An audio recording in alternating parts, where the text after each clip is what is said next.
बहुत बहुत धन्यवाद त्रिलोक जी। इस प्रेस वार्ता में मेरे साथ मंच पर उपस्थित भारतीय जनता पार्टी हिमाचल प्रदेश के महामंत्री आदरणीय त्रिलोक कपूर जी, पार्टी के बहुत वरिष्ठ नेता, वर्तमान में विधायक आदरणीय विपिन परमार जी, पार्टी के प्रवक्ता भाई संजय जी, राकेश जी, हमारे डिस्ट्रिक्ट प्रेसिडेंट, डिस्ट्रिक्ट के जनरल सेक्रेटरी सचिन जी, विकास जी, कोहली जी, मंडल अध्यक्ष विकास जी, उपस्थित यहाँ पर सभी प्रेस के बंधु, मातृशक्ति, सबसे पहले तो मैं आप सबका बहुत बहुत धन्यवाद करता हूँ कि आप लोग सुबह सुबह यहाँ पर पहुँचे हैं और थोड़ा विलम्ब भी हुआ है मेरे को आने में, उसके लिए क्षमा प्रार्थी भी हूँ। देश के यशस्वी प्रधानमंत्री आदरणीय नरेंद्र मोदी जी का जन्मदिवस 17 सितंबर से लेकर के और 2 अक्टूबर राष्ट्रपिता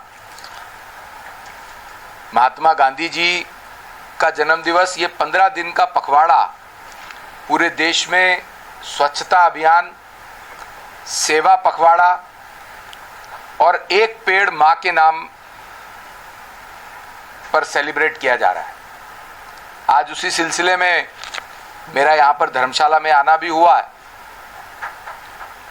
प्रधानमंत्री जी ने जब 2014 में लाल किले के प्राचीर से स्वच्छता की बात और आधार कार्ड को बैंक अकाउंट के साथ जोड़ने की बात की थी, तो उस समय के विपक्षी दलों ने ये कहा था कि प्रधानमंत्री जी लाल किले से इनको इंटरनेशनल रिलेशंस की बात करनी चाहिए, इनको देश में बड़ी विकास परियोजनाओं की बात करनी चाहिए, ये स्वच्छता की बात कर रहे हैं। लेकिन प्रधानमंत्री जी ने स्वच्छता की बात करके न केवल देश में स्वच्छता को बढ़ावा दिया, बल्कि स्वच्छता एक आंदोलन बना, जिसके कारण से जब वातावरण स्वच्छ होता है तो देश की जनता का स्वास्थ्य भी बेहतर होता है। आज आप स्वच्छता आंदोलन बनने के कारण देश के हर भाग में, छोटी गलियों में, कस्बों से, गांवों से लेकर के मेट्रो सिटीज तक आज स्वच्छता के प्रति जागरूकता बनी है। स्वयं प्रधानमंत्री जी अगर स्वच्छता अभियान में पार्टिसिपेट करते हैं तो वो इस बात का सिंबल है कि उनकी प्रतिबद्धता, उनकी सरकार की प्रतिबद्धता और हमारी भारतीय जनता पार्टी के एक एक कार्यकर्ता की प्रतिबद्धता स्वच्छता को लेकर के बनती है। आंदोलन बनने से आज छोटा बच्चा भी परिवार के बड़े से बड़े अपने पिता को, चाचा को ये बोलता है कि टॉफी खा के जो छिलका है वो डस्टबिन में डालना है। आज उस स्वच्छता अभियान को पूरा देश इस पखवाड़े के रूप में मना रहा है और एक पेड़ मां के नाम जो प्रधानमंत्री जी ने इस बार आह्वान किया। आप देखते होंगे कि लगातार ग्लोबल वार्मिंग के कारण पूरे विश्व का टेम्परेचर बढ़ रहा है, जिसके कारण ग्लेशियर पिघलते हैं और जिसके कारण असमय बारिश आना, बाढ़ आना, भूस्खलन होना और लगातार कार्बन एमिशन का बढ़ना, उसका केवल एक ही हल है, हमें अपने पेड़ पौधों को बचाना पड़ेगा, लगाना पड़ेगा। जो प्रधानमंत्री जी ने इस बार एक पेड़ मां के नाम के अभियान से शुरू किया कि जिस तरह हम अपने माता पिता की पितृपक्ष चल रहा है, हम लोग श्राद्ध करते हैं हिंदू धर्म में, जिस तरह हम अपने माँ बाप की सेवा करते हैं, उनका ध्यान रखते हैं, इस तरह से न केवल पेड़ लगाना है बल्कि उसकी चिंता करनी है कि वो पुष्पित हो, पल्लवित हो। आज अगर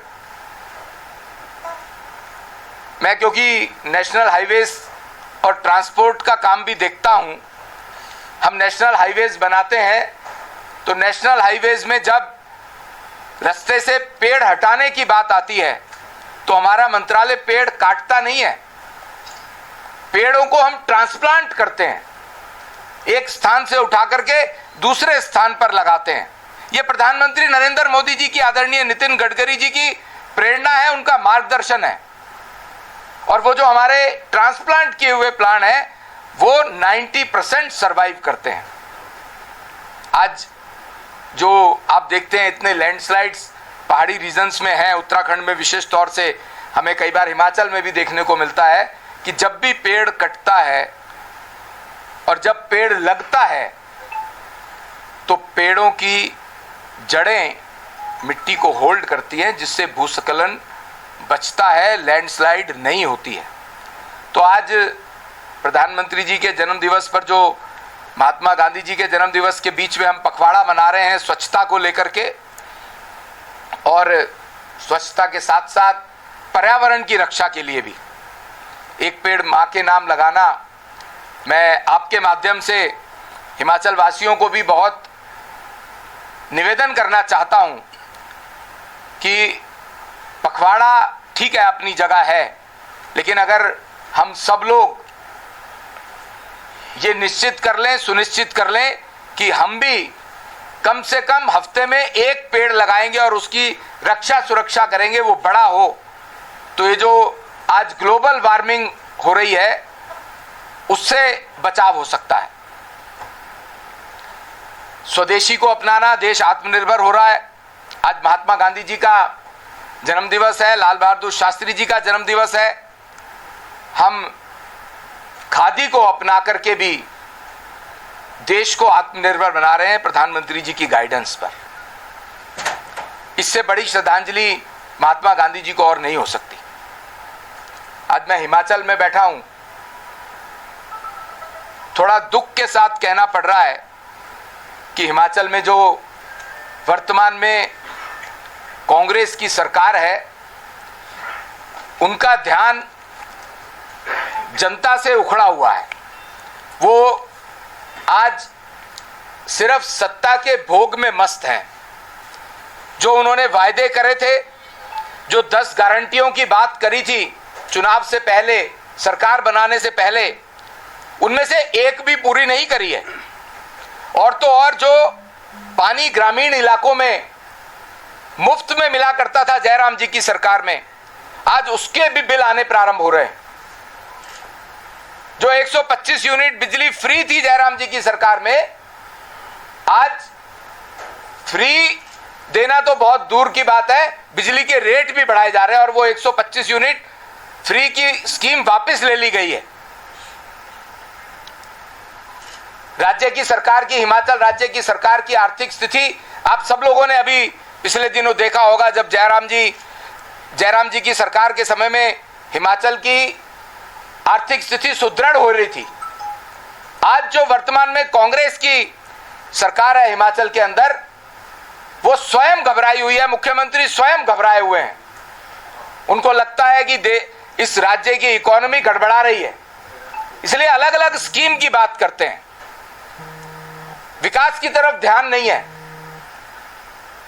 एजुकेशन की तरफ ध्यान नहीं है। केंद्र की सरकार ने 250 करोड़ रुपए नॉर्थ कैंपस के लिए जो दिया है 1 साल से, वो फाइल लंबित है मुख्यमंत्री जी के कार्यालय में। क्यों लंबित है?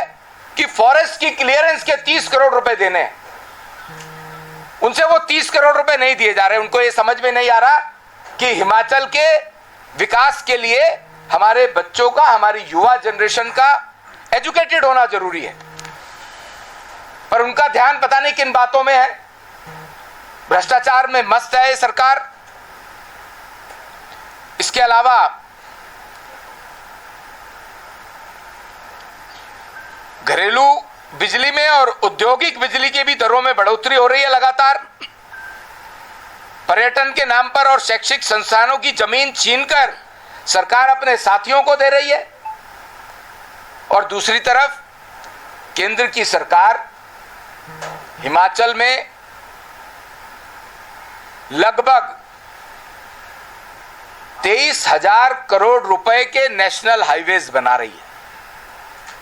चाहे वो पठानकोट मंडी का नेशनल हाईवे हो, चाहे वो मटोर से शिमला का हो, किरतपुर से मनाली का हो, पिंजौर से नालागढ़ का हो, इतनी बड़ी बड़ी योजनाएं, इतने बड़े बड़े नेशनल हाईवेज, ये केवल कंक्रीट की सड़क भर नहीं है,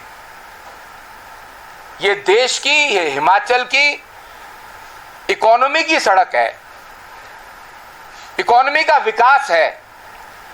जब हिमाचल के गांव को ग्रामीण सड़क योजना, जिसमें इस बजट में 2,500 करोड़ रुपए मोदी जी की सरकार ने दिए हैं, फाइनेंस मिनिस्टर निर्मला सीतारमन जी ने दिए हैं, ताकि गांव, वो ग्रामीण सड़क योजना के तहत जो गांव का किसान का प्रोड्यूस है वो शहर तक पहुंचे, मंडी तक पहुंचे, उसको अपने फसल का, अपनी प्रोड्यूस का सही मूल्य मिले। जो कई बार गांव से मंडी तक पहुंचने में 10-10, 12-12 घंटे में उनका सामान खराब हो जाता था, आज 3-4 घंटे में पहुंचता है। ग्रामीण सड़क योजना और नेशनल हाईवेज, ये मोदी जी की केंद्र की सरकार हिमाचल के विकास के लिए लगातार दे रही है। इसमें जहां पर ऐसा टेरेन है कि पहाड़ों के अंदर से सुरंग निकाल के रास्ता भी छोटा किया जा रहा है, जिससे समय भी बचता है और पैसा भी बचता है। मैं सबके माध्यम से प्रदेश के मुख्यमंत्री साहब को भी निवेदन करना चाहता हूं कि बच्चों की एजुकेशन की चिंता करते हुए कृपया जो पैसा राज्य की सरकार ने फॉरेस्ट डिपार्टमेंट को 30 करोड़ रुपए देना है, जिसके कारण से 1 साल से हिमाचल में नॉर्थ कैंपस जो बनना है धर्मशाला में, उस सेंट्रल यूनिवर्सिटी का, वो रुका हुआ है। अगर वो देते हैं तो बच्चों की एजुकेशन के बारे में वो अच्छा सोचेंगे। पॉलिटिक्स से ऊपर उठ करके हिमाचल प्रदेश के बच्चों के लिए, धर्मशाला के आसपास के बच्चों के लिए वो थोड़ा अच्छा सोचें। मैं आप सबका अंत में ये बात बताते हुए कि लगभग रोड ट्रांसपोर्ट के, मॉर्थ के मंत्रालय के 15 बड़े प्रोजेक्ट्स और लगभग 20-22 छोटे छोटे प्रोजेक्ट्स भी चल रहे हैं, जो कुल मिलाकर 680 किलोमीटर का नेशनल हाईवेज केंद्र की सरकार हिमाचल को बना करके दे रही है। आप सब यहां पर उपस्थित हुए, मैं आप सबका बहुत बहुत धन्यवाद करता हूं, आपका बहुत बहुत आभारी हूं। सर, जैसे अगर 4 लेन की बात करें, आपने अभियान भी गिनाए हैं सर, कम से कम 70 से 80 हज़ार पेड़ जो हैं 4 लेन की आड़ में काटे गए हैं, लेकिन उनका कहीं भी ट्रांसप्लांट नजर नहीं आ रहा है। इस बार इतनी भयंकर गर्मी हुई, लोगों ने सबने देखा कि पहाड़ तपे हैं सर।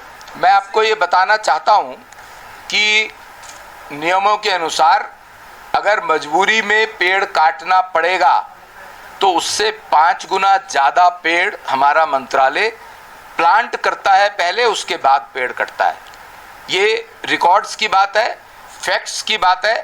केंद्र सरकार ने इस बार जो अभी 190 करोड़ रुपए हिमाचल को आपदा रिलीफ के लिए दिया है और 92,000 मकान प्राइम मिनिस्टर आवास योजना के अंदर हिमाचल को दिए गए हैं। पिछली बार जब आपदा के समय में भी 11,000 मकान दिए गए थे। तो केंद्र की सरकार लगातार हिमाचल के लिए पॉलिटिक्स से ऊपर उठ के कि किसकी सरकार राज्य में है, इस बात से कोई मतलब नहीं है। आदरणीय नरेंद्र मोदी जी को हिमाचल वासियों के प्रति दर्द है और वो लगातार जन कल्याण के काम हिमाचल में कर रहे हैं। दूसरा सर, जो 4 लेन की जो क्वालिटी की बात कर रहे हैं सर, इस बार इतनी बारिश भी नहीं हुई, लेकिन 300 से 400 मीटर के जो पैच हैं वो सर वो बह गए। अभी तो काम चला हुआ है सर, अभी बह गए हैं। देखिए, ये नेशनल हाईवेज हिली एरिया में बनाना और प्लेन में बनाना, there is a lot of difference. नीचे से अगर मिट्टी खिसक जाएगी, पहाड़ का पहाड़ खिसक जाएगा, तो ये आपदा में ही गिना जाता है। उसमें क्वालिटी के साथ कोई कॉम्प्रोमाइज नहीं है मोदी जी की सरकार का। अगर कोई 19-20 क्वालिटी पाई जाती है तो कंसेशनर्स को उसके लिए लायबल ठहराया जाता है, उसके ऊपर पेनल्टी इंपोज की जाती है। जो अधिकारी उस बात में रिस्पॉन्सिबल होते हैं उनके ऊपर एक्शन लिया जाता है। पहाड़ी इलाके में अगर पूरा का पूरा पहाड़ भूस्खलित हो जाता है तो उसकी जिम्मेदारी भी हमारी सरकार की है, उसको दोबारा से ठीक करने का काम भी करते हैं। हिमाचल के दो महत्वपूर्ण सड़क मार्ग है, रानीताल कोटला और इसके अलावा जाहू बिलासपुर वाला है, सरकाघाट से जोड़ने के लिए, उसको नेशनल हाईवे के लिए प्रदेश सरकार ने लिखा है केंद्र सरकार को, अभी तक देखो नेशनल हाईवेज की एक प्रॉपर स्कीम है, एलोकेशन है कि किस प्रदेश में कितना नेशनल हाईवे होगा, उसके लिए साइंटिफिक मेथड है और जो उनके प्रपोजल्स हैं उसमें ट्रैफिक की अवेलेबिलिटी ट्रैफिक कितना है उस पर और कितना नेशनल हाईवे हम हिमाचल को दे रहे हैं, उसमें से वो सारा विजुअलाइज करने के बाद ही नेशनल हाईवे डिक्लेयर किया जाता है। Thank you very much. नमस्कार। नाश्ते के लिए नाश्ते के लिए